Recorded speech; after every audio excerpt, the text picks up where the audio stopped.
High up in the hills near Mount Kenya lies the Kathamba district.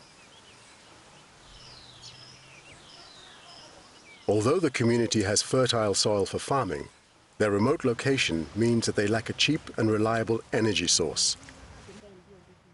But they are now starting to use their water to provide them with a new form of energy, hydropower, to generate electricity. Hydropower is one of the largest single sources of electricity in the world, second only to coal and possibly nuclear energy. The Pico Hydro here in this area will demonstrate the capacity of small systems in changing people's lives. The Pico Hydro system is housed within this small building.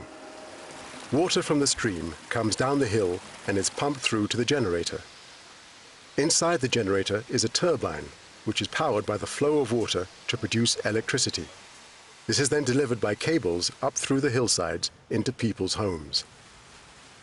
Although the generator is small by hydropower standards, the electricity it produces is still enough to give power to 57 homes.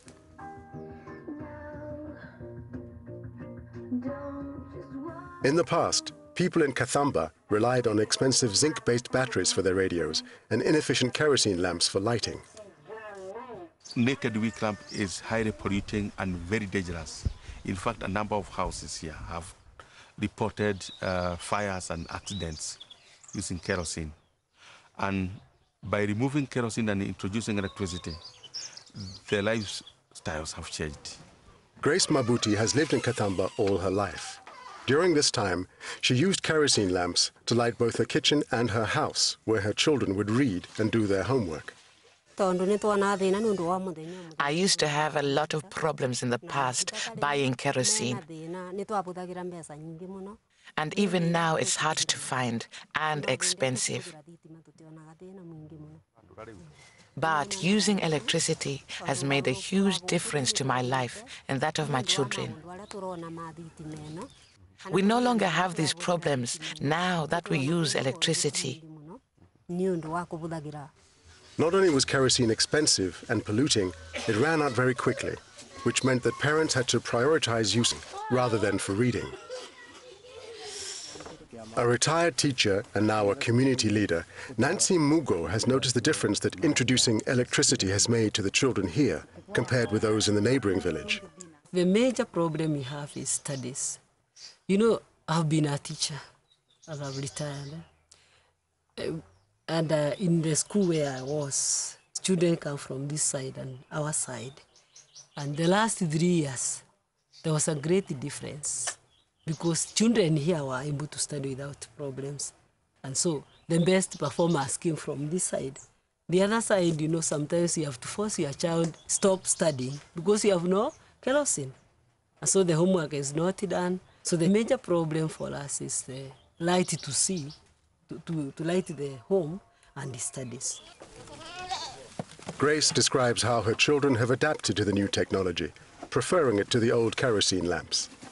The children have become so used to electricity that now, as soon as the light is off, the children ask, how can they read without it? As well as providing light, electricity also powers the radio. Listening to the radio allows Grace to know what's going on in the wider community. Communication is very important for life. For example, if there is something chaos or something good or something bad in the country, you are alerted. But if you have no communication, you stay in the village where we are, things are not good. You become like a fool. Mobile phones have become an important way of communicating for people in these isolated areas, and electricity has made this easier. Mobile phones have become a standard feature in our lives. And without a charging system, the community here used to make a trip to Kirogoya town, which is about 10 kilometers away, every other day to charge the mobile. That's a thing of the past. And with the mobile, there is a lot of increased security, better communication, and well-being, so to speak. The success of the Pico Hydro system in Kenya means that it can be applied elsewhere too. All that's needed is a small available stream of water, together with a community that's willing to invest in the funding, building, and maintaining of the system itself.